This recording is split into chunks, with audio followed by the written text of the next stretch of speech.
제목으로 하나님 말씀을 증거하겠습니다. 별칭은 별명, 또 다른 명칭 그런 의미가 되겠죠. 예수 그리스도의 별명하면 조금 주님을 낮게 보는 것이니까 별칭이라고 그렇게 제목을 정했습니다. 우리가 돌아오는 주에 성탄마다 하나님 앞에 감사 찬송 영광을 올려드리고 그리고 권세미로 교회는 또 함께하는 교회와 함께 성탄 전야 축제를 갔는데 모두가 다 즐거워하고 기뻐하고 이 날을 기대하고 있죠. 왜 그럴까? 오늘 우리가 그날이 왜 우리에게 복이고 그날이 왜 우리에게 큰 기쁨이고 서로가 선물을 하는지 하나님께서 우리에게 말씀해 주신 그 안에서 창세기 그날의 의미와 가치 그리고 그것이 우리에게 기쁘고 복된 이유를 알고 하나님 앞에 정말 기뻐하고 하나님 앞에 정말 감사할 수 있기를 원합니다.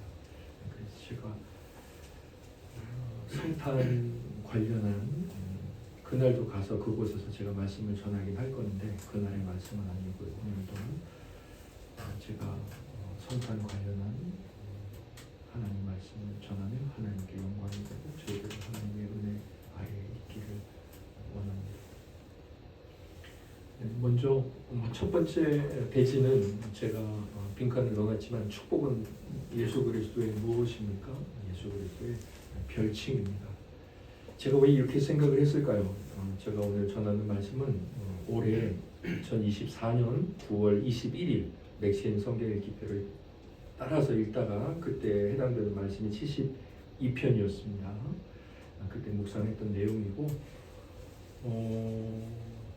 이 말씀을 언제 전할까 고민을 하던 중에 제가 이번 주는 그리스도의 강림 또 그리스도의 위대하심 그리스도의 완전한 구주되심 이것에 관해 전하려고 했었습니다.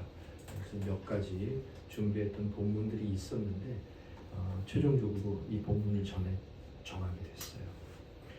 72편을 쭉 이제 저와 함께 봐가실 텐데 어떻게 저는 축복이라는 것을 예수 그리스도의 별칭으로 이렇게 생각하게 됐을까요?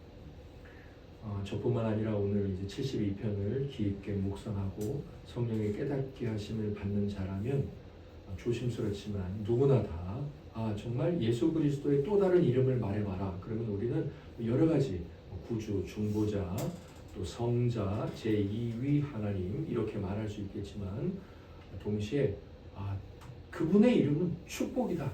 축복 그 자체다. 예수 믿고 복 받으세요가 아니라 예수 믿고 복 되세요. 예수 그리스도께서 곧 복이다. Jesus is blessing. 이렇게 고백할 수 있을 것이라고 생각이 됩니다. 저와 함께 17절을 보실 텐데 제가 이제 17절을 구간 잘랐어요. 그러면 왜 이렇게 축복이 예수 그리스도의 별칭인지 이제 이해가 되실 텐데 먼저 제가 요약해 놓은 71편 17절을 같이 읽겠습니다. 사람들이 복을 받으리니 72편의 저자가 이렇게 말하는 거예요. 사람들이 복을 받을 것이다 이렇게 말을 합니다. 그런데 밑에 내려가 보면 72편 17절 제가 한 단어를 더 넣었죠. 영어로 수라는 단어를 넣으면 이런 이제 이렇게 요약이 됩니다. 같이 읽겠습니다. 사람들이 무엇으로 말미암아 복을 받으리니 라고 되어 있습니다. 사람들이 복을 받을 것이다 라고 되어 있고 사람들이 그냥 무턱대고 복을 받을 거다 라고 말하지 않습니다. 잘 되세요. 잘 됐으면 좋겠습니다. 이런 축복들 격려들 많이 하는데 근거가 있어야 합니다. 그냥 좋은 말이라고 생각하고 그렇게 할 수 있겠지만 반드시 그렇게 말하는 이유와 근거와 또 합당한 논리적 어떤 밑바탕이 있어야 되겠죠. 72편 전체를 보면 과연 하나님께서는 어떤 시편의 저자를 통해서 무엇 때문에 어떤 통로로 인하여서 사람들이 복을 받을 것이다 라고 말하는지 살펴보겠습니다. 전체를 읽어보죠. 시편 72편 17절입니다. 전체는 아니네요. 마지막 뒤에도 조금 더 있습니다. 함께 읽겠습니다. 그의 이름이 영구하며 그의 이름이 해와 같이 장구하리로다. 사람들이 그로 말미암아 복을 받으리니. 할렐루야. 그로 말미암아라고 3인칭 단수를 사용하고 있죠. 그런데 그는 어떤 분이냐면 그의 이름이 영원하다라고 말하고 있습니다. 또 그의 이름이 해와 같이 장구하다라고 말하고 있습니다. 해는 한 번도 안 뜬 적이 없죠. 해는 뭐 어두워지는 적이 없죠. 질 뿐이죠. 해는 충전을 할 필요도 없죠. 해는 에너지가 떨어지지도 않습니다. 오히려 지금 더 강해지고 있죠. 해가 강해지는지 지구를 보호하는 오존층이 약해지는지 뭐 그런 차이가 있지만 해는 장구합니다. 오래 갑니다. 그런 이름을 가진 자, 그런 이름을 가진 분이 있다는 겁니다. 영원한 분이라는 거죠. 성경에는 하나님 말고 영원한 분이 없다라고 말씀을 합니다. 그리고 하나님께서 그로 말미암아 복을 받는다라고 말씀을 하고 있는데, 저와 함께 갈라디아 3장 14절에 보면 바로 이 그분, 그리고 하나님이신 이분이 누구인지 알 수 있는 표현이 나옵니다. 갈라디아 3장 14절 말씀을 읽겠습니다. 시작. 이는 그리스도 예수 안에서 아브라함의 복이 이방인에게 미치게 하고 또 우리로 하여금 믿음으로 말미암아 성령의 약속을 받게 하려 함이라. 아멘. 이 말씀을 자세히 보시길 바랍니다. 이는 그리스도 예수 안에서 아브라함의 복이 이방인에게 미치게 하고 라고 되어 있습니다. 하나씩 살펴볼게요. 이방인에게 복이 미친다는 것은 그냥 유대인의 관점에서 외국인들에게 복이 미친다는 것이 절대로 아니에요. 이미 유대인은 복이 되고 이방인에게까지라는 의미예요. 이방인에게까지. 그러니까 이 말은 모든 세상 사람들 또는 정말 많은 사람들이죠. 시편 72편에 많은 사람들이 복을 받는다라는 그 사람들에 대한 의미입니다. 그런데 구약의 아브라함에게 하나님께서 복의 근원이 될 것이라고 말씀하셨죠. 너는 복의 근원이 될 것이다. 너도 복되지만 너로 말미암아 모든 사람이 복될 것이다라고 말씀을 하셨어요. 그런데 그 아브라함의 복이 누구를 통해서 이방인에게까지 흘러가는지 바울이 그가 누구인지를 이렇게 말합니다. 뭐라고 말하죠? 이는 그리스도 예수 안에서. 하나님이 창세기 12장에서 말씀하셨던 이 메소포타미아에서 우루 지방에서 불러낸 이 아브라함에게 너는 복이 될 것이고 너로 말미암아 세상 모든 사람이 복을 받을 것이다 라고 하나님의 복에 대해 말씀을 하셨는데, 이 아브라함에게 말씀하신 복이 누구를 통하여 흘러가는지를 갈라디아서는 그리스도 예수라고 말씀하고 있고, 그를 통하여 그로 말미암아 그를 믿는 믿음으로 말미암아 세상 모든 사람들이 복을 받을 것이다 라고 말씀하고 있다는 겁니다. 제가 보니까 시편 72편 17절은 갈라디아서 3장 14절에서 주해를 하고 있는 거예요. 해석을 하고 있는 거죠. 그러면 우리는 시편 72편에서 그로 말미암아 복을 받을 것이다. 이름이 영구한 그 이름이 해와 같이 장구한 그는 누굴까요? 바로 예수 그리스도입니다. 예수 그리스도예요. 구약에서는 여전히 신약의 때와 같이 예수 그리스도를 통하여서 하나님께 나아가고 하나님의 구원을 받고 하나님의 복을 받습니다. 그때는 예수 그리스도가 없었는데 어떻게 그럴 수 있나요? 그때는 오실 예수 그리스도를 소망하면서 하나님 앞에 구원을 얻고 복을 받았고 하나님을 믿었고, 신약의 성도들은 오신 예수 그리스도를 통해서, 그래서 오직 구원받을 이름을 하나밖에 주지 않았으니라고 사도행전 4장에서 말하고 있죠. 오직 구원받을 이름을, 구약의 성도들이나 신약의 성도들 모두 예수 그리스도를 믿고 구원을 얻었던 거예요. 시편 72편 17절에서도 아니 시편 72편 전체에서도 복이 되시는 예수 그리스도를 소망하며 우리의 참된 중보자이시고 우리 참된 구원자이신 복되신 예수 그리스도를 찬양하고 있는 겁니다.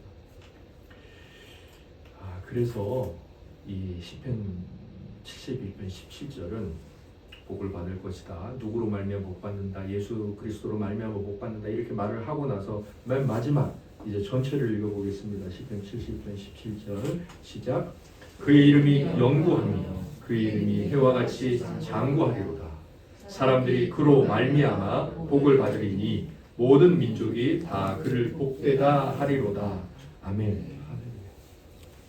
드디어 이제 모든 민족이 나왔네요. 이방이라고 말하더니 이제는 유대와 모든 민족, 모든 백성들, 우리 주 예수 그리스도께서 모든 열방에 나가서 하나님의 복음을 전하라고 제자들에게 마태복음 28장에 말씀하시기도 하셨는데, 여기 보니까 뭐라고 말합니까? 이제는 그분을 향해서, 우리에게 복의 통로가 된 예수 그리스도를 향해서 모든 민족이 뭐라고 말합니까? 그는 복되다. 이 영어 표현을 보면 NIV 성경인데 and they will call him. 그들은 그를 뭐라고 부른다? blessed. 그는 복이 있는 분이다. 뭐 복된 분이다. 그가 복이다라는 거죠. 그러니까 우리가 예수 그리스도와 복을 짝지어서 말할 때 아주 정확한 표현은 예수 믿고 복 받으세요가 아니라 예수가 복입니다. 예수 믿고 복되세요 라고 말하는 것이라고 생각을 합니다. 그래서 우리가 도봉동에 있을 때도 이규택 목사님하고 조병호 목사님하고 복음을 전할 때 항상 예수 믿고 복되세요. 예수가 복입니다. 이렇게 말하면서 전도지를 전했었죠. 여러분, 하나님의 말씀이 왜 예언의 말씀입니까? 우리는 왜 하나님께서 온 세상이 다시금 불로 심판을 받을 것이고 그때가 되면 산자나 죽은 자나 하나님 앞에서 부활하여 심판받게 될 것이라고 우리는 그 말씀을 왜 믿어야 합니까? 바로 10편 72편 17절에 있는 말씀이 지금 이 시대에 이루어져 있잖아요. 내일 출근해서 직장에서 시내 곳곳을 돌아다니다 보면 이 성탄절 이름을 뭐 홀리데이라고 표현하기도 하고 뭐 산타를 기다린다고 말하기도 하지만 감출 수 없죠. 그날이 예수 그리스도의 탄생하시는 날이라는 것. 정말 온 세상 사람들이 다 성탄절을 기뻐하고 즐거워합니다. 왜 그럴까요? 이 하나님의 예언의 말씀, 모든 민족이 다 그를 복되다 하리로다 라고 말씀하신 이미 예수 그리스도께서 이 땅에 오시기 전의 이 구약에 기록된 이 예언의 말씀이 응답되는 것이죠. 우리가 하나님의 말씀을 어떻게 읽어야 될까요? 한 구절 한 구절 말씀들을 어떤 말씀으로 읽어야 될까요? 반드시 응답되는 말씀이고 응답되는 말씀으로 읽어야 된다는 거죠. 여기 있는 말씀도 그것을 단적으로 보여주고 있죠. 그래서 저는 그날 9월 21일 지난 72편 17절을 보면서 그분의 이름은 복이구나. 그분은 다르게 예수, 그리스도, 중보자, 구주 이렇게 불러도 되지만 당신은 복이십니다 라고 불러도 되고 복이신 당신 앞에 예배합니다. 당신을 경배합니다.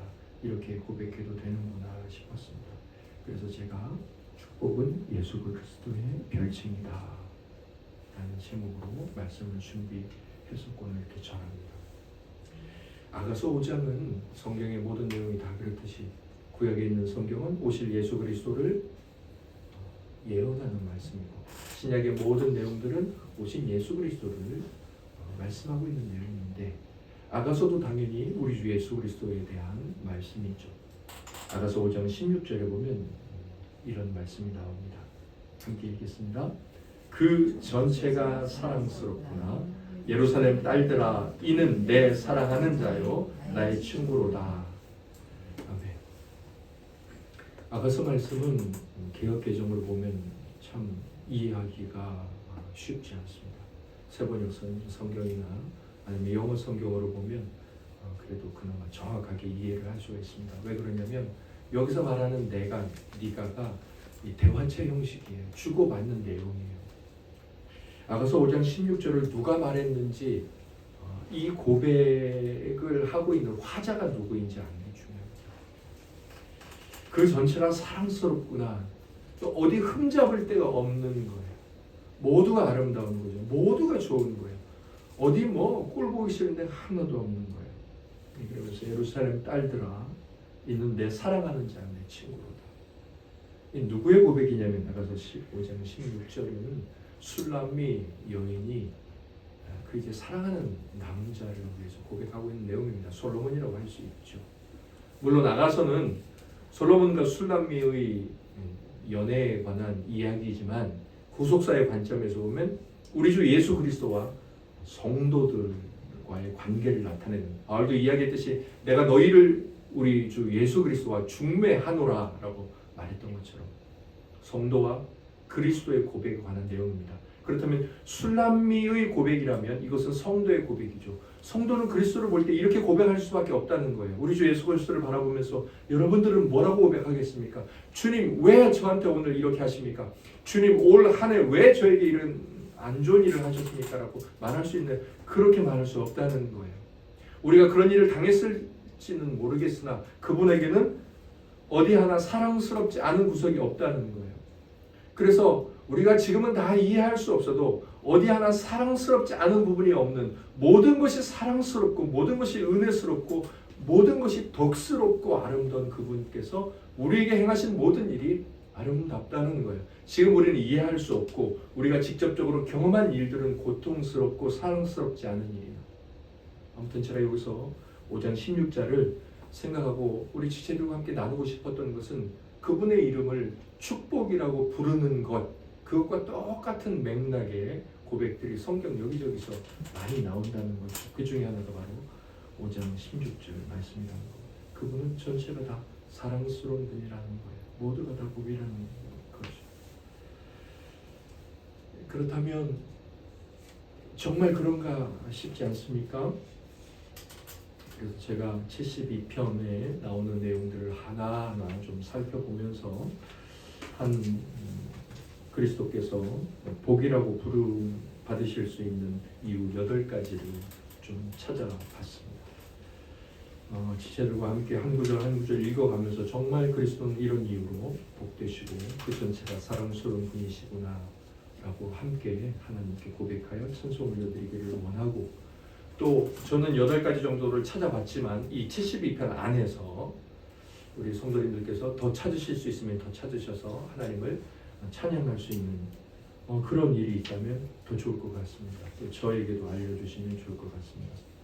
먼저 예수 그리스도께서 왜 축복이라는 이름을 가질 만한 분인지, 첫째, 이 중보자의 축복, 그러니까 모든 것이 사랑스러운 분으로부터 오는, 그분으로부터 모든 일, 그분이 우리 성도들, 저와 여러분들이 하는 모든 일들, 그 축복 자체죠. 복이 하는 일이니까 축복 아닙니까? 그분이 무슨 일을 하든 그것은 우리로 하여금 무엇을 미워하는 삶을 살게 합니다. 그래서 그분은 축복이에요. 무엇을 미워합니까? 죄악을 미워하는 삶을 살게 합니다. 시편 72편 2절을 한번 읽어보겠습니다. 시작. 그가 주의 백성을 공의로 재판하며 주의 가난한 자를 정의로 재판하리니. 아멘. 복의 통로가 되시며 복 그 자체이신 예수 그리스도께서는 공의로 정의로 재판하시는 분이십니다. 성도들은 항상 그분 앞에 설 때마다 복이신 그분이 나를 정의와 공의로 재판하실 것이다. 나를 봐주거나 눈 감아주거나 하지 않으실 것이다. 우리의 죄를 용서하시긴 하나 우리의 죄가 없는 것처럼 하시지는 않는다. 그래서 우리에게 기쁨으로 고통을 허락하시기도 하시죠. 왜 중보자 예수 그리스도께서 축복이냐면 이러한 위엄과 경외로움으로 우리의 삶을 결산하실 것이기 때문입니다. 그래서 그분께서 2절과 같은 일로 우리를 다스리고 계신다는 것을 아는 자들은 하나님의 축복 가운데 살아가게 됩니다. 죄악을 미워하는 삶을 살게 됩니다. 사랑하는 형제 자매들이 올 한 해 어떤 일을 하려고 하다가 이렇게 해서는 안 되는데 라는 생각이 드신 적이 있었습니까? 비록 그런 일을 했다가 다시금 마음에 찔림이 있어서 하나님 앞에 회개하며 주의 용서하심을 구하신 적이 있습니까? 그러면 여러분들이 복 받았다라고 생각하셔도 됩니다. 주님이 복이 되신 그분이 내게 복을 허락하셨다라고 믿어도 됩니다. 우리가 로또가 되면 좋겠죠. 우리가 원하던 문제가 해결이 되었다면 나쁘지 않겠죠. 그러나 하나님께서 우리에게 말씀하고 있는 복이 무엇인지는 분명히 다르다는 겁니다. 아무튼 첫 번째 복은 그분이 우리에게 복이다라고 불려질 수 있는 이유는 우리로 하여금 죄악을 미워하는 삶, 하나님께서 주신 새로운 생명이 있지 않습니까? 그 새로운 생명이 살아가야 될 원칙과 원리들을 알려주기 때문에 그것을 살아가기 때문에 보게 됩니다. 두 번째로 그분은 왜 우리에게 축복이라는 이름을 가지고 우리로 하여금 예배와 경배를 받으실까요? 3절과 7절이 나오는데 3절과 7절을 같이 읽고 생각하고 제가 말씀드리겠습니다. 함께 읽겠습니다. 의로 말미암아 산들이 백성에게 평강을 주며 작은 산들도 그리하리로다. 그의 날에 의인이 흥왕하여 평강의 풍성함이 달이 다할 때까지 이르리로다. 아멘. 시편 72편 말씀을 보면 백성에게 평강을 준다라고 말합니다. 의로 말미암아서. 그리고 작은 산들도 그리하리로다라고 말합니다. 그리고 7절에 보면 의인은 흥왕하여 또다시 평강의 풍성함이 달이 닿을 때까지, 세상 끝날 때까지겠죠. 왜냐하면 예수께서 다시 오실 때는 달이 붉어지고 그랬으니까 달이 닿을 때까지, 수명을 닿을 때까지 결국 영원하도록 평강이 풍성할 것이다. 돈을 많이 벌고 성공하고 유명해지고 그러면 참 좋겠다 싶은데 사실은 평안하기 위해서 돈도 벌고 하는 것 아닙니까? 궁극적인 축복은 평강이라고 생각합니다. 예수를 믿든 안 믿든 하나님께서는 그것을 다 아시는 분이죠. 우리 인간을 잘 아시니까. 그래서 우리에게 평안을 많이 말씀하셨는데 오늘 말씀에도 의인은 우리에게 평강을 준다라고 말합니다. 심지어 우리를 넘어서서 우리가 살아가고 있는 이 땅에 평강을 준다라고 말합니다. 세상이 왜 이렇게 요란하고 시끄러울까요? 여러 이유들을 말할 수 있습니다. 그러나 의롭지 않기 때문입니다. 하나님의 의가 없기 때문입니다. 바꿔 말하면 죄가 많기 때문입니다. 중보자의 축복, 예수 그리스도가 축복이라는 이름으로 불리우는 것은 새 생명의 평안을 누리게 하기 때문입니다. 첫 번째로 주님은 우리에게 죄악을 미워하는 삶을 살게 하시기 때문에 축복이고 우리는 것이 복이다라고 했는데 바로 그 1번의 결과죠. 우리가 죄악을 미워하는 삶을 살게 되면 그때 임하는 아주 놀라운 하나님의 축복이 있는데 그것은 평강입니다. 잠언 말씀을 보면 죄를 지은 자는 쫓아오는 자가 없어도 도망간다라고 말씀하고 있지 않습니까? 평강이 없다는 거죠. 여기서 나오는 평강은 단순히 물건을 훔치지 않아서 그 사람으로부터 도망가지 않아도 되는 그런 의미가 아닙니다. 성경에서 말하는 평강은 궁극적으로 하나님과 우리 사이에 막힐 수 있는 평강입니다. 하나님이 원수 삼을 수 있는 자리에서 도망가게 되는 평강을 말씀하는 겁니다. 아무튼 예수 그리스도를 섬기는 우리들에게 복이 되신 그분은 새로운 생명의 평안을 누리게 하십니다. 하나님 앞에 나와서 회개하고 하나님의 용서를 구하고 비록 세상에서 연약해 살지만 주님 앞에 나왔을 때 하나님께서 나를 천국으로 인도하실 것이다. 이런 기대와 소망을 갖게 하는 평안, 그것은 예수 그리스도를 통하여 우리에게 주신 것입니다. 세 번째, 예수 그리스도를 축복이다라고 부를 수 있는 근거는 무엇일까요? 그리고 그 복은 우리에게 어떤 모습으로 올까요? 시편 72편 5절입니다. 함께 읽고 아멘 하겠습니다. 그들이 해가 있을 동안에도 주를 두려워하며 달이 있을 동안에도 대대로 그리하리로다. 아멘. 제가 이번 주에 정말 단순하고 정말 재미있는 동요 같은 가요를 들었습니다. 라디오를 차에서 들었는데 가요가 나오는 방송이었어요. 네. 근데 아주 단순했습니다. 제가 정확하게 가사 전체를 기억하지 못하지만 대강 이런 내용이었습니다. 세상 가장 아름다운 모습, 제자리를 지키는 것. 이런 거였습니다. 아마 이제 구글에 검색을 해보면 금방 나올 것 같습니다. 그게 계속 반복이 돼요. 세상 가장 아름다운 모습, 제자리를 지키는 것. 기타 하나를 딱 치면서 남자 가수가 그냥 아무 생각 없는 그런 영혼 없는 목소리로 세상 가장 귀한 것, 아름다운 모습은 자기 자리 지키는 것. 세상 가장 아름다운 모습, 자기 자리 지키는 것. 인간이 자기 자리를 지킬 때 가장 아름답겠죠. 남편이 남편의 자리, 자식이 자식의 자리, 아내가 아내의 자리, 목사가 목사의 자리, 나라의 어떤 직분을 받은 자들이 자기 자리에 있을 때 가장 아름답습니다. 그게 아름다움입니다.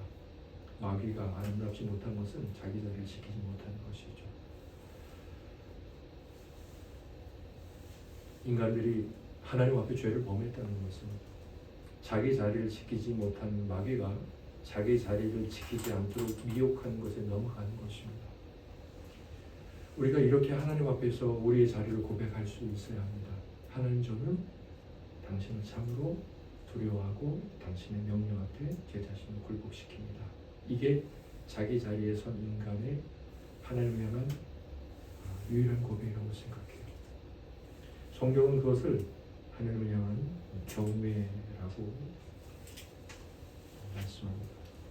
그들이 해가 있을 동안에도 주를 두려워하며 축복이신 예수 그리스도를 인식하고 살아가는 자들은 하나님을 경외하는 마음이 생깁니다. 이것은 무엇이라고요? 인간이 원래 자기 자리를 회복하는 것이라고요. 그 자리는 어떤 자리였어요? 에덴 동산이었죠. 복된 자리.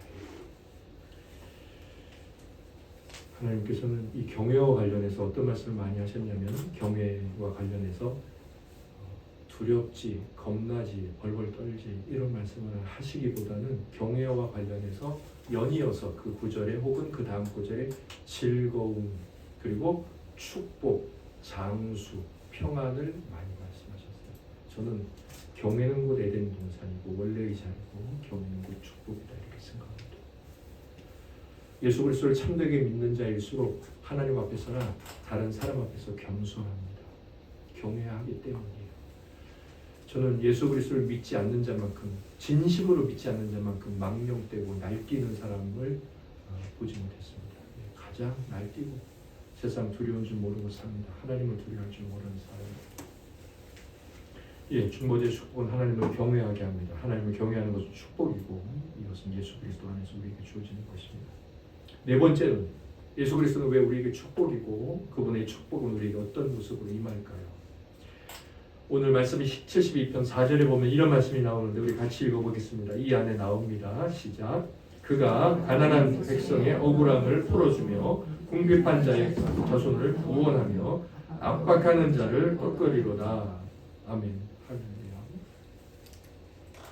중보자의 축복은 제가 이제 하나님을 경외한다 그랬잖아요. 세 번째 경외하는 것도 축복인데 아까 첫 번째 1의 축복이 죄악을 미워하는 것이 영혼의 평안을 가져오게 하는 것처럼 세 번째 하나님을 경외하는 것이 뭘 가져오냐면 육신의 삶도 안전하게 해줍니다.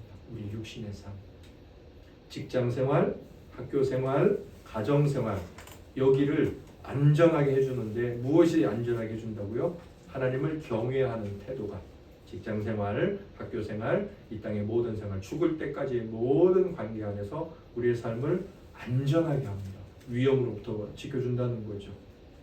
시편 34편 7절과 10절에 보면 경외와 안전, 경외와 부유함, 경외와 이 땅에서의 육신의 삶까지 하나님의 돌봄이 아주 잘 표현되어 있어요. 저와 한 절 한 절 읽어볼까요? 제가 7절 읽겠습니다. 여호와의 천사가 주를 경외하는 자를 둘러 진치고 그들을 건지시는도다.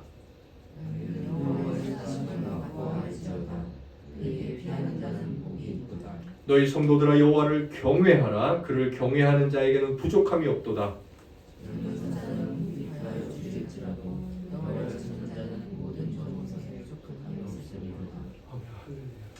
하나님을 경외하는 것은 이것보다 더 아름다운 표현이 많이 있겠지만 참 직접적이고 우리에게 피부로 와 닿을 만큼 잘 표현된 복되신 말씀이죠. 하나님을 경외하는 것 얼마나 아름다운 일입니까? 그래서 사람들이 하나님을 믿고 교회 나가고 하나님의 뜻대로 사는 걸 그렇게 무시하지 않습니까? 원수마귀가 우리로 하여금 실족시키게 해서 천국의 복락을 누리지 못하고 그렇게 우리로 하여금 갈등하고 다투게 만들고 우리로 하여금 안정된 자리에서 떨어뜨리게 만들려고 하나님을 두려워하지 않게 만들죠. 네. 일순간의 쾌락, 일순간의 만족, 일순간의 즐거움, 얻어지는 것들에 취하게 만드는 거죠. 하나님을 경외하지 않게 해서. 사랑하는 지체들이 예수 그리스도 안에서 복받기를 원합니까? 그렇다면 예수 그리스도는 여러분들에게 반드시 하나님을 두려워하게 만드는 마음, 하나님이 정말 두렵다라는 생각을 갖게 하실 것입니다. 여러분 안에 그런 생각이 있으십니까? 그럼 저는 여러분들에게 이렇게 말하고 싶습니다. 복 받으셨네요. 복 받으셨네요. 여러분 하나님 두렵지 않으십니까? 이렇게 말하고 싶습니다. 저주 가운데 살고 계십니다. 네, 제가 차마 이렇게 말씀드리기 어렵겠지만 성경을 보면 그것이 사실입니다. 다섯 번째, 오늘 시편 72편에서는 우리 주 예수 그리스도 중보자께서 왜 축복이시라 불리울 수 있고 그분이 우리의 축복이라면 우리는 그분으로부터 어떤 소망이 있는지 그리고 어떤 복된 현상들이 일어나는지 성경은 이렇게 말하고 있습니다. 시편 72편 14절과 17절입니다. 같이 읽고 아멘하겠습니다. 시작. 그들의 생명을 압박과 강포에서 구원하리니 그들의 피가 그의 눈 앞에서 존귀 여김을 받으리로다. 그의 이름이 영구하며 그의 이름이 해와 같이 장구하리로다. 사람들이 그로 말미암아 복을 받으리니 다 그를 복되다 하리로다. 아멘.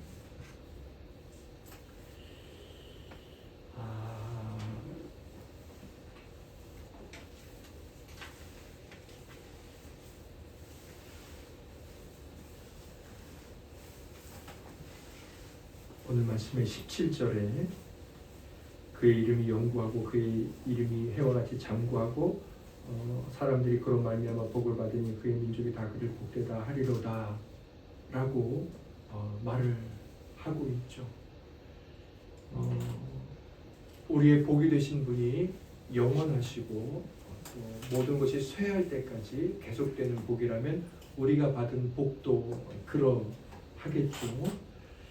그래서 저는 이 구절을 통해 이렇게 고백했습니다. 중보자의 축복은 저로 하여금 여러분들로 하여금 주님을 믿는 참된 자들로 하여금 참된 소망을, 그러니까 거짓 소망이 아니라 참된 소망을 죽음의 때까지 갖게 한다. 죽음의 때까지 갖게 한다. 그랬습니다. 형제자매들께서 이게 무슨 의미인지 아십니까? 제가 요즘 나이가 많으신 분들을 매일같이 만나고 있잖아요. 네, 제가 이제 그분들을 매일같이 만나고 있습니다. 그분들이 하시는 말씀이 뭐냐면 제가 여쭤보죠. 오늘 점심은 잘 드셨어요? 늘 똑같아요. 뭐가 맛있어요? 맛있는 거 하나도 없어요. 늘 이제 차를 타고 내리실 때는 애구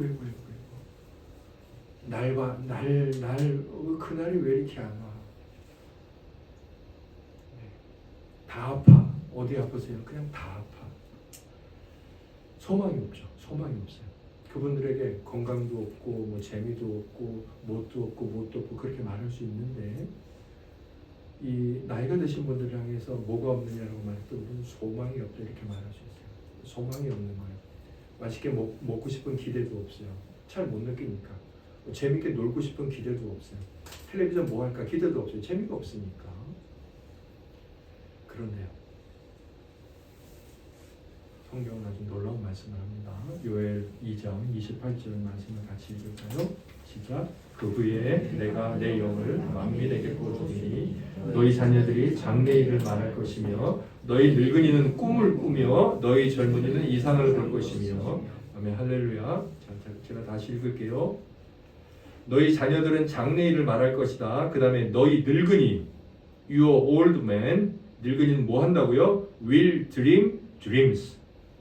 뭐 한다는 것인지 아십니까? 늙은이가 소망을 갖는다는 겁니다. 나이 많은 사람들이 어떤 나 뭐 해야 할 거야 기대를 갖는다는 겁니다. 야 너는 꿈도 없냐 소망도 없느냐. 우리 아이들한테 이런 말 하죠. 나이 먹은 사람한테 아니 아버지는 꿈도 없고 소망도 없어?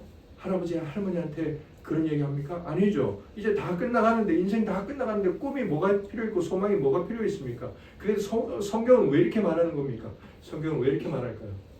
인생에서 가장 소망 없는 연령대의 사람들에게 꿈을 꿀 것이라고 소망을 가질 것이라고 말합니다. 왜 그럴까요? 왜 그럴까요? 하나님께서는 우리에게 무엇을 주셨기 때문에 영생을 주셨기 때문입니다. 제가 이제 다시금 뭐 오래전부터 이제 영어 성경을 제가 이제 묵상을 올리는 건 계속 봐왔으니까 그런데 영어 공부를 본격적으로 다시 해야 되겠다 싶어서 다시 했습니다. 그래서 우리 사모님이 영어 공부하냐고 해서 이제 다시 좀 이렇게 생각하고 있습니다. 제가 또 뭐 교회사와 관련해서 이제 연구하고 뭐 저장해 놓는 거 말씀드렸고 여러 기대감을 갖고 있어요. 그 다음에 이제 오늘 공지에도 나갔지만 내년 1월부터는 화요일대로 그 요리문답을 가지고 2주는 한 달에 2번은 요리문답식 설교를 하겠다고 제가 공지를 올려드렸습니다. 이제 요리문답도 제가 이제 암송을 하려고 해요. 우리 지체들께도 그냥 숙제는 아니지만 암기하시라. 1문, 질문과 답. 이제 병상에 누워서 성경도 못 읽고 그럴 때 암기한 것들이 다 유익해요. 그런데 그것만이 아니에요. 제가 이 세상에서 얻은 것들, 아내, 자식, 쥐꼬리만한 돈, 옷, 저의 외모, 제가 타던 차, 이거 다 어떻게 될까요? 다 이제 끝입니다. 그런데 제가 이 땅에 가지고 있었음에도 죽을 때 끝나지 않는 게 있어요. 그게 뭔지 아십니까? 하나님을 잘 봉사하는 것, 하나님을 찬양하는 것, 하나님에 대한 지식, 하나님을 섬기는 것, 하나님을 사랑하는 마음, 이것들은 이 땅에 남겨지지 않고 그대로 가져가서 계속 그대로 사용해요. 그래서 제가 주께서 저를 부르시는 그날까지 하나님을 연구하고 교회에 대해서 연구하고 하나님을 사랑하고 하나님을 섬기고 주님을 생각하고 이것은 끊임없이 할 거예요. 여러분들이 돈을 벌고 직장에 다니면 은퇴할 날이 있겠죠. 자녀를 키우면 그들이 떠날 날이 있겠죠. 여러분이 죽을 날이 있겠죠. 옷을 버릴 때가 있겠죠. 이 땅의 모든 것은 다 그래요. 그런데 단 하나 우리가 죽을 때도 버리지 않는 것들인데 그것은 하나님과 관련된 모든 것이에요. 예수 그리스도의 축복은 죽을 때까지도 소망을 갖게 하고 죽을 때까지도 가슴을 설레게 해요. 참 소망이 뭔지 아십니까? 사라지지 않는 거예요. 이 땅에 있는 것이 왜 헛되입니까? 솔로몬이 왜 전도서에서 왜 모든 것이 헛되니라고 왜 말을 했을까요? 변하기 때문에. 변하니까 헛된 거예요. 사랑도 헛되죠. 돈도 헛되요. 뜨거운 열정도 헛된 거예요. 변하니까. 근데 변하지 않아요. 뭐가 하나님께서. 그리고 영혼에 속하는 것들이 영혼은 말씀드렸죠. 긴 것이 아니라 늘 현재인 것 변하지 않는 것이라고. 그 영혼에 속해 있는 것, 그래서 헛되지 않은 참된 소망, 그것을 언제까지? 죽음의 때까지. 제가 눈을 감는 순간까지 갖게 해요. 그리고 눈을 감은 이후에도 계속 저의 소유가 되게 하죠. 장수들은 그가 휘둘렀던 칼과 방패를 머리에 베개로 베고서 무덤에 누워 있으나라고 성경이 말을 하죠. 이 땅에 자랑했던 것, 이 땅에 영광스러웠던 것 다 죽음, 무덤에 다 가지고 가죠. 그러나 천국으로 가져갈 만한 것들, 영혼에 속해 있는 것들, 그것이 우리 주 예수 그리스도를 주시는 소망이에요. 그래서 예수 믿는 사람들은 이게 달라요. 제가 이렇게 봐도, 어르신들이 이렇게 봐도, 장로님, 할아버지 93세 넘으신 분, 그다음에 86세 되신 권사님, 할머니 계신데 이분들은 참 상냥하시고, 뭐가 다르냐면 저희가 꼭 사탕을 줘요. 그게 제일 다르죠. 그리고 친절하시고, 저와 이제 주일날에 나눴던 말씀 대화하시고, 그리고 예의 바르시고, 뭔가 기대감이 계속 있어요. 당연히 그렇겠죠. 하나님을 만나고 이 땅이 과정이라는, 이 땅이 전부가 아니라는 그 기대감에서 나오는 그 복이 다 어디서 왔을까요? 우리가 죽을 때면 한숨이 나오고 그렇게 한탄하고 얼른 빨리 죽어야지, 이 고통 끝내야지, 그게 전부인 이 땅의 삶에서 어떻게 우리가 늙어 죽을 때까지 기대감을 갖고 소망을 갖고 웃는 얼굴을 할 수 있을까요? 예수 그리스도 때문 아닙니까? 그걸 시편 71편 17절에 말씀하고 있죠.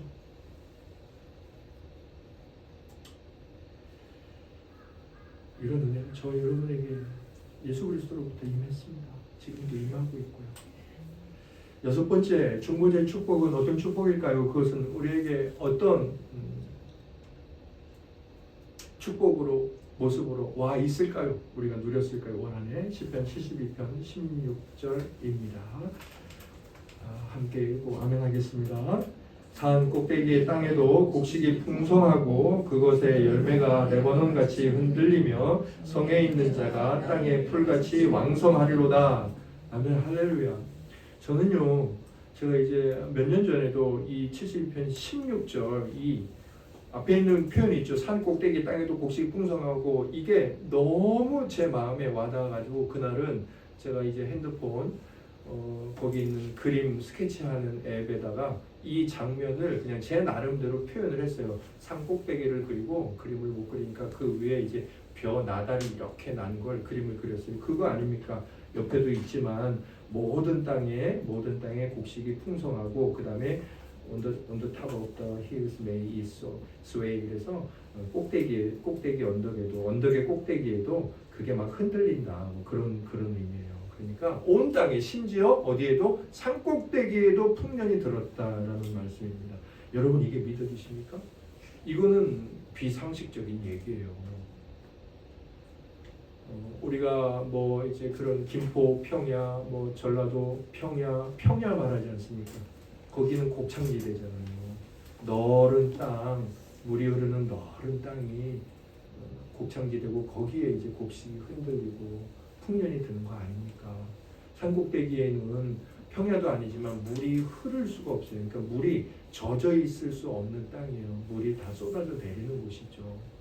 그런데 그곳에 뭐가 있어요?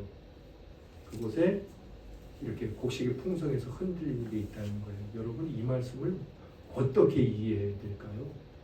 이 말씀을 어떻게 이해해야 돼요? 하나씩 생각해 보세요. 산꼭대기 하면 뭐가 생각나세요? 성경에서 산꼭대기. 여러분 산꼭대기 하면 생각나는 사건 있으신가요? 뭐 워낙 광범위하니까 제가 말씀을 드릴게요. 저는 산꼭대기 하니까 이게 생각이 났어요. 제 주관적인 생각이지만 노아의 방주가 생각이 났어요. 그것도 참 몰상식한 일 아닙니까? 비상식적인 일이죠. 배는 어디에다 만들어야 돼요? 산 뿌리에다가. 사실은 이 뿌리는 바다에 있고 그 뿌리에서 가장 가까운 바다에다가 배를 지어야죠. 적어도 해변가에다가. 그런데 산꼭대기에 지었어요. 저는 그게 이제 생각이 나는 거예요. 이렇게 서로 좀 상식적이지 않은 그 사건. 자, 산꼭대기에 배를 만들었어요. 그런데 산꼭대기에 배를 만들었는데 우리 입장에서는 비상식적이었지만 우리가 역사를 통해서 쫙 봤을 때 그 일은 상식적이고 굉장히 은혜스러운 일이었죠. 이 산꼭대기 땅의 곡식이 풍성하다는 것은 저는 이렇게 노아의 방주 사건과 이렇게 대조해서 이렇게 믿음으로 받아들였어요. 산꼭대기는 곡식이 풍성할 수 없어요. 우리가 예수 그리스도를 믿는 삶은 이 땅에서 우리가 살아가는 일에 굉장히 어려워요. 주일에도 출근하지 말아야 되죠. 결혼도 함부로 하지 못하죠. 아무 대학에나 가지도 못하죠. 예수를 믿는다는 건 고통이에요. 그러니까 그 삶의 기름짐이나 풍부함을 얻기는 쉽지 않아요. 저는 그래서 예수 그리스도를 믿는 삶, 주님을 따라가는 삶은 산꼭대기의 삶이구나 라고 생각되어져요. 세상 사람들이 보기에 세상을 살아가는데 참 어리석고 비논리적인 삶이죠. 그런데 하나님께서는 그런 삶, 그런 산꼭대기 같은 인생에 뭘 주신다고요? 기름짐, 풍성함을 주신다는 거예요. 그래서 저는 이 시편 72편 16절을 통해 중보자의 축복이 이런 모습으로 저에게 왔다고 저는 믿고 있어요. 뭐예요? 중보자의 축복은 육신의 삶을 어떻게 해요? 은혜롭게 돌본다. 여기서 중요한 건 돌본다죠. 근데 더 중요한 건 뭐예요? 은혜롭게 돌본다예요. 예수 그리스도를 믿는데 주님께서 나를 돌보셔서 우리가 그렇게 말할 수 있고 그게 좋은 말 같죠. 그러나 은혜 안에서 그분이 은혜롭게 우리의 삶이 계속해서 이 산꼭대기에 있는 삶 같은 그것들을 버리지 않고 주님을 따르며, 그래서 마태복음 6장 33절에 그런 말씀을 뭐라고 표현합니까? 그런즉 너희는 먼저 그의 나라와 그의 의를 구하라. 산꼭대기에 있어라. 그럼에도 그 산꼭대기에 곡식이 풍성하여 흔들거리는 것 같은 인생이 허락될 것이다. 저는 이것을 무조건 믿습니다. 제 삶이 그러하기 때문에. 저 같은 사람이 어떻게 이 서울에서 집을 얻어서 화장실 2개 있는 아파트에 살 수 있을까요? 저 같은 사람이 어떻게? 저는 제가 잘나서나 제가 아주 훌륭한 신앙생활을 해서가 절대로 아니라고 생각합니다. 제가 불쌍한 거죠. 그리고 불쌍한 제가 산꼭대기를 선택하고 그 하나님 나라 의를 구하는 이 삶을 선택하고 그 선택이 굉장히 훌륭하지 못했음에도 불구하고 하나님께서 자비를 베푸시고 긍휼히 여기시며 은혜로 저를 거두시는 거예요. 은혜로 저를 돌보시는 거죠. 그러면서 산꼭대기에 있으면 먹을 것도 없으니까 죽어야 되는데 안 죽고 있어요. 산꼭대기에 있으면은 빌빌거리고 살아야 되는데 그렇게 살지도 않아요. 왜냐하면 놀라운 일을 주께서 베푸시는 거예요. 평지에서 누리게 될 그 풍부함을 산꼭대기에서 누리게 해주시는 거죠. 저는 예수 그리스도께서 저뿐만 아니라 주님을 믿는 모든 자들에게 이러한 축복을 주고 계신다고 믿습니다.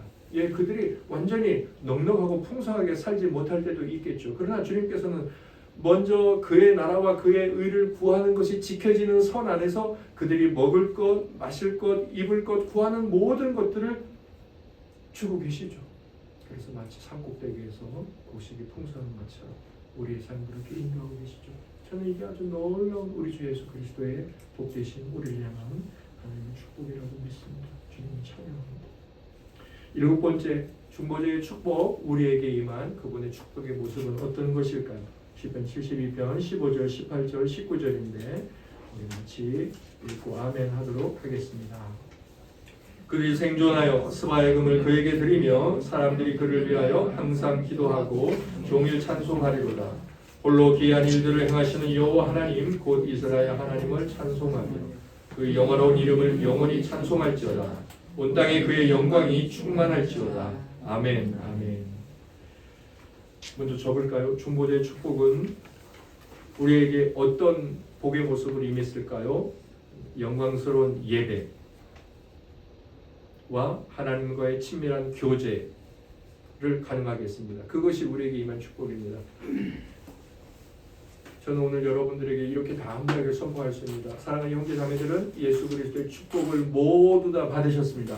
믿으십니까? 왜 여러분들 예배드리고 계시잖아요. 여러분들은 뭐 오늘 대표 기도자께서 매일 성경을 읽지 못했지만이라고 고백했지만 그래도 얼마나 성경을 읽고 묵상을 하며 우리 지체들 뭐 민주성님 같은 경우는 하루도 안 빠지고 12월을 들어서 매일 성경을 읽고 은혜된 말씀을 나누고 있는데 그렇게 하나님과 아침마다 교제하고 있으니 사랑하는 지체들은 예수 그리스도의 축복을 받은 자들입니다. 믿으십니까? 다른 거 생각하지 마세요. 여러분들이 갖지 못한 거, 뭐 갖지 못한 자, 부족한 자 그런 거 생각하면서 하나님이 말씀하고 있는 그 하나님이 직접 보여주신 복에 대한 생각들을 자꾸 흐릿하게 만드는데 분명히 예배와 하나님과의 교제는 축복입니다. 저한테 이렇게 말할 수 있습니다. 하나님을 안 믿으면 주일날 잠도 자고 하나님을 안 믿으면 나쁜 짓 해도 편하고 하나님을 안 믿으면 이 땅에 살 동안 내가 하고 싶은 거 다 하는데 어떻게 예배와 하나님과의 교제가 축복이냐. 그 하나님과의 교제하면 늘 눈치 봐야 되고 얼마나 신경 쓰이냐. 귀찮고 불편하다. 이렇게 말할 수 있습니다. 그런데 믿음과 관련해서 생각을 해보시길 바랍니다. 우리가 왜 하나님을 예배하고 하나님을 교제합니까? 하나님을 믿기 때문입니다. 하나님에 대한 신앙이 있기 때문이죠. 그러면 세상 사람들은 하나님을 안 믿으니까 그들에게 신앙이 없는 걸까요? 절대로 그렇지 않습니다. 제가 누누이 말씀드리지만 모든 사람은 종교인입니다. 예수 믿어라 그러면 안 믿는다고 말해요. 왜 안 믿어? 죽으면 천국 가고 지옥 가고 있는데 믿어야지. 그럼 뭐라고 말합니까? 그런 거 없어 이렇게 말합니다. 왜 그런 거 없어라고 말하면 자기가 사실을 확인했습니까? 아니죠. 그런 거 없어라고 말하는 사람도 그런 것이 없을 것이라고 믿는 겁니다. 왜 그렇게 믿는지는 몰라요. 그냥 자기가 그렇게 믿는 것일 수도 있고 자기 부모, 주변 사람들이 말하는 것일 수도 있고 아무튼 그들도 믿는 거죠. 우리도 믿는 거고 세상 모든 사람은 다 믿음 있는 자들입니다. 그래서 우리가 하나님을 예배하고 하나님과 교제하는 것이 축복인 이유는 그들이 그래서 무엇과 예배하고 무엇을 예배하고 무엇과 교제할까요? 돈을 예배하고 돈과 교제하죠. 세상의 성공을 예배하고 세상의 성공과 교제하죠. 육신의 쾌락을 예배하고 육신의 쾌락을 교제하죠. 그것이 얼마나 불쌍하고 어리석고 안타깝습니까? 하나님을 예배하고 하나님과 교제하는 것은 그래서 우리에게 놀라운 축복입니다. 감히 누가 어떻게 스스로 하나님을 예배할 수 있고 하나님과 교제할 수 있습니까? 그럴 수 없습니다. 그런데 우리는 그렇게 되었습니다. 놀라운 축복이죠. 마지막으로 놀라운 축복이 또 있습니다. 8번째, 제가 찾은 8번째는 이것입니다. 시편 72편 13절과 14절에 나오는데 같이 읽고 아멘하도록 하겠습니다. 시작. 그는 가난한 자와 궁핍한 자를 불쌍히 여기며 궁핍한 자의 생명을 구원하며 그들의 생명을 압박과 강포에서 구원하리니 그들의 피가 그의 눈 앞에서 존귀 여김을 받으리로다. 아멘. 뭐 영어 성경에도 그대로 나오죠. They are blood in his sight. 그리고 그 앞에는 precious. 아주 귀한. 여러분 예수 믿는 자들은 다르게 말하면 가난한 자들입니다. 애통하는 자들이고요. 네, 슬퍼하는 자들이고요. 핍박받는 자들입니다. 남은 자들이고요. 볼품없는 자들입니다. 눈먼 자들이고요. 걷지 못하는 자들입니다. 그들이 다 예수 믿는 자들이에요. 그런 자들에게 의원이 필요하고 주님께서는 의원으로 오셨기 때문에 13절에 나오는 그는 가난한 자, 궁핍한 자, 불쌍한 자들 이거 다 누구예요? 저를 말하는 거예요. 여러분들을 말하는 거예요. 자, 그래서 그들의 생명을 저와 여러분의 생명을 그런 일들에서 구원을 하셨어요. 누가 예수 그리스도께서 왜 그러셨을까요? 영어로는 for 이렇게 해서 왜냐 하면이라고 표현했는데 왜 구원하셨을까요? 그리고 구원하신 이유이지만 그들을 계속해서 지키시는 이유도 되겠죠. 구원하신 이유는 곧 왜요? 그들의 피가 그의 눈앞에서 존귀 여김을 받기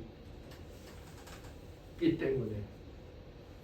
작년 송구영신 예배 때 전했던 말씀을 많이들 기억하고 계시더라고요. 작년 송구영신 예배 때 말씀의 내용이 뭐였어요? 전체 내용은 모르지만 대강은 알죠. 뭐죠? 성도는 네, 우리 임진규 성도님 뭐예요? 왕관의 보석이다. 스가랴 말씀에 나오죠. 예, 우리는 하나님에 있는 왕관의 보석이야. 왕관도 귀한데 그 왕관의 보석이야. 우리는 실제 그렇지 않지만 하나님께서 우리를 예수 그리스도 안에서 그렇게 인정해 주시는 거죠. 여러분, 우리의 피가 이 가난하고 보잘것없고 병들고 이 우리의 피는 생명이잖아요. 우리의 생명이 그의 눈, 예수 그리스도의 눈앞에서 어떻대요? 존귀하대요. 저와 여러분의 생명이 존귀하대요. 여러분, 중보자라는 이 복 앞에 우리가 섰을 때 그 복은 우리로 하여금 어떤 은혜를 내리실까요? 8번에 이렇게 쓰시면 됩니다. 중보자의 축복은 무엇에 관한 풍성한 인식을 갖게 하냐면 자기 존귀.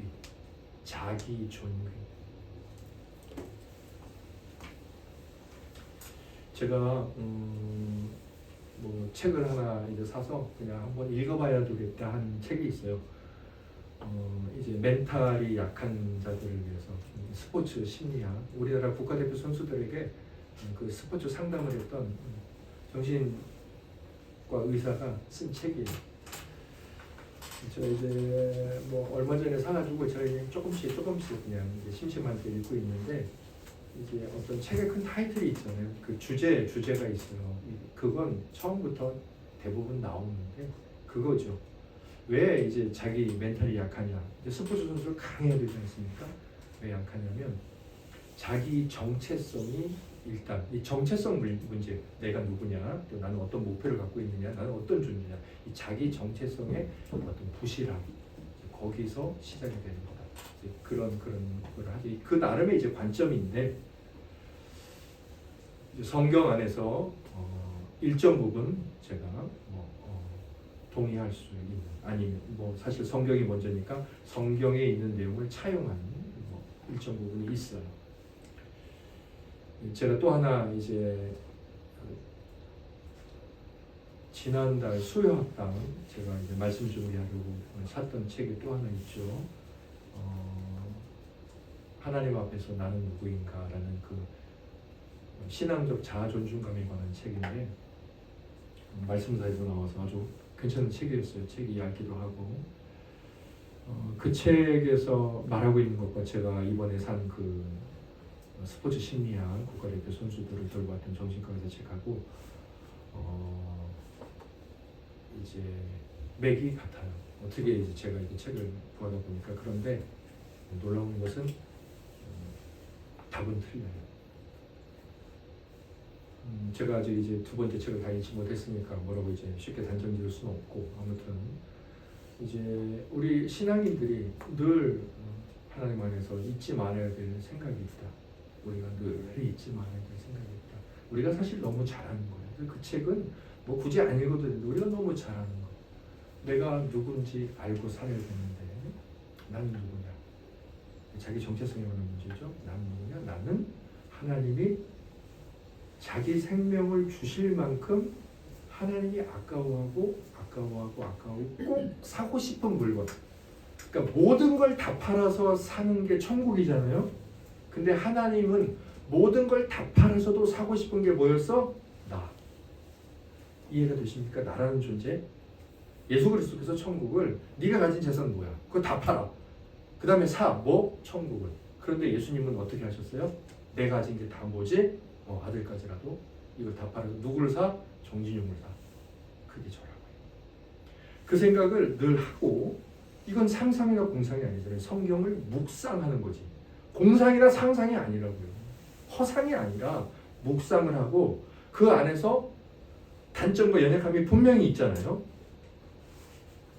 그걸 살아가는 거죠. 근데 단점과 연약한 점을 생각할 때 우리가 예전에는 이렇게 생각했어요. 그렇게 살아가는데 단점과 연약한 점이 있네. 이렇게 생각되기도 하지만 이제 그 책에서 말씀하고 있는 내용들 중에 중요한 내용은 그거예요. 그런데도 하나님이 사랑하신다는 거죠. 그렇죠. 단점과 연약한 점을 우리가 어떻게 보느냐 이거죠. 그런데도 하나님이 사랑하신다는 거예요. 그럼에도 불구하고 얼마나 내가 좋으냐. 저는 지금 여기 이제 시편 72편 14절 말씀을 보면서 우리의 생명이 주님의 눈에 보기 아름답다고 하는데, 아니 뭐가 아름답겠어요. 제가 잘 모르겠어요. 왜 그런지. 그런데 성경은 그것을 선언해요. 그래서 구원했다고 말하죠. 그때 우리 안에 뭐가 생기겠어요? 자기 존귀함이 생기겠죠.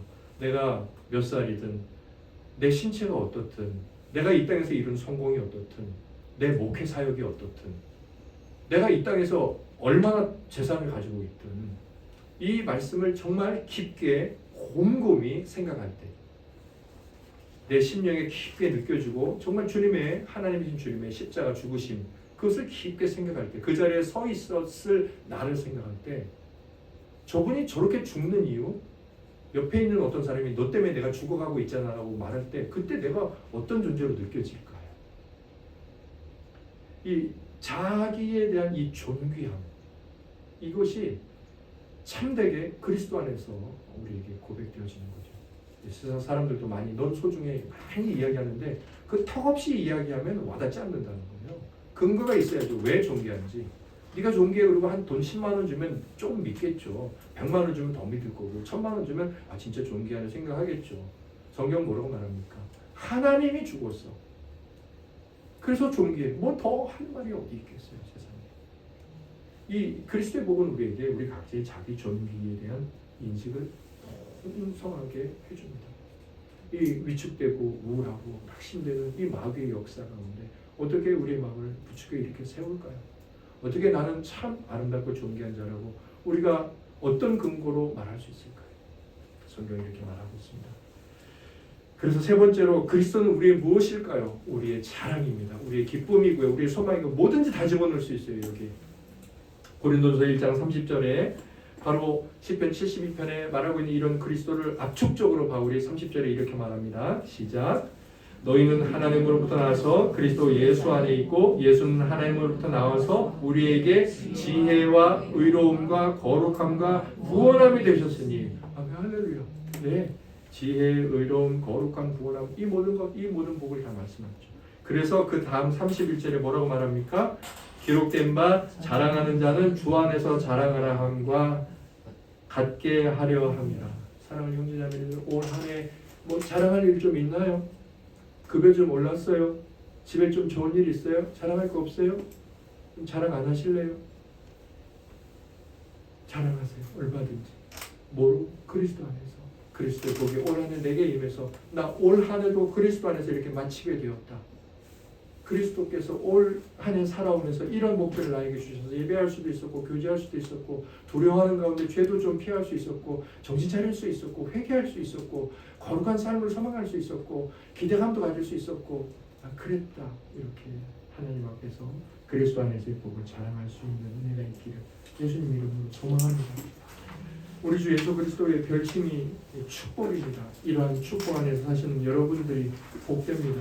이 복을 잃어버리지 않고 올 한 해 잘 마무리하고 새해도 복되신 예수 그리스도 안에서 살아가는 은혜가 이 복을 이 세상 가운데서 잘 드러내는 그런 영광된 은혜가 우리 모두에게 있기를 예수님 이름으로 소망합니다. 다 함께 일어나셔서 찬송가 93장 불러 올려드리겠습니다.